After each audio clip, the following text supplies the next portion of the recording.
Fala galera, tudo bem com vocês? A graça e a paz. Bom, pra quem não me conhece, eu me chamo Francisco Sampaio e eu tenho uma pergunta pra vocês. Será se realmente a teologia ela esfria o crente? Será que essa afirmação, a teologia, ela esfria o crente? O estudante de teologia, né? Porque tem muitas pessoas, cara, que, tipo eu, a gente chega a um ponto que a gente quer se aprofundar mais, a gente quer compreender, a gente quer para poder ensinar da forma correta. Então, quando a gente galga para um aprofundamento, vem cada opinião negativa, né? Ah, não faz isso, porque isso esfria o cristão, não precisa comprar livro, só basta a fé e não sei o que mais. De certa forma, esse argumento ele é correto. Só que vai chegar em algum momento que a gente vai precisar se aprofundar mais, entendeu? Infelizmente, essa afirmação ela vem de pessoas comuns, né? Pessoas leigas, né? Pessoas leigas que eu digo, pessoas que têm um pouco conhecimento. A teologia, ela não esfria o crente, né? Ela não esfria. O que acontece? Ela somente apaga o fogo falso, entendeu? Eu me lembro que quando eu comecei, eu tinha uma Bíblia. E tipo assim, cara, como a maioria dos cristãos hoje, eu não entendia nada. Eu lia, mas eu não compreendia. Eu precisava de alguém. E aí um dizia uma coisa, outro dizia outra. Foi aonde eu me dediquei. Não, Senhor, eu quero sair dessa confusão. Uns dizem uma coisa, outros dizem outra. E aí? Foi aí que eu parti para um comentário, para uma Bíblia de estudo. E tinha pessoas que tinham uns argumentos, até eu listei aqui. Dizia assim, não precisa comprar isso, né? Porque você não sabe se está aprendendo de Deus. Olha aqui, ó.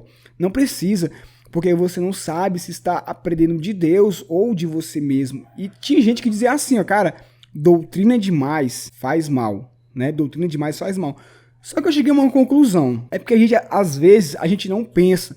A gente tem que colocar a nossa cabeça para pensar. E eu fiquei pensando, então quer dizer que eu paro de aprender do Espírito de Deus, né? Se o meu aprendizado vem por meio de outras pessoas, ou seja, pessoas que estudaram mais do que eu e que se dispuseram a ensinar o caminho correto.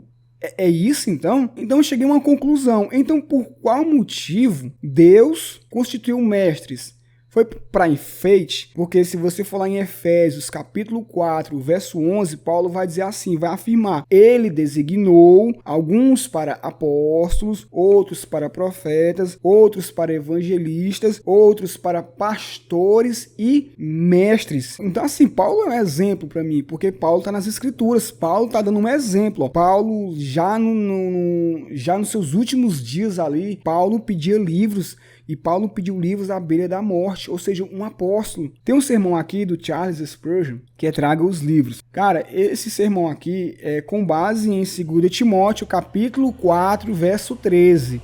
Quando vieres, traze a capa que deixei em Trode, em casa de Carpo, bem como os livros e especialmente os pergaminhos. Paulo possuía uns poucos livros que tinham ficado para trás, talvez envolvidos na capa, e Timóteo devia cuidar em trazê-los. Cara, até mesmo um apóstolo deve ler. E o Charles Spurgeon vai continuar. Quão censurados eles são pelo apóstolo. Ele é inspirado e todavia desejava livros. Ele estava pregando por pelo menos 30 anos e todavia desejava livros. Ele tinha visto o Senhor e todavia desejava livros. Ele tinha uma experiência mais ampla que a maioria dos homens e todavia desejava livros. Ele tinha sido levado ao terceiro céu e ouvido coisas que é lícito aos homens pronunciar, e todavia desejava livros. Ele tinha escrito a maior parte do Novo Testamento, e todavia desejava livros. E ele continuou, Charles Spurgeon. Paulo diz a Timóteo, e assim diz para todo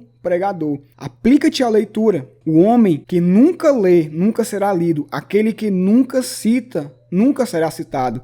Aquele que não usa os pensamentos dos outros cérebros de outros homens, prova que ele mesmo não tem cérebro algum. Irmãos, o que é verdadeiro sobre os ministros é verdadeiro sobre todo o nosso povo. Bom, então, mesmo nessa situação, Paulo, ele desejava livros. E assim, a minha conclusão é o quê?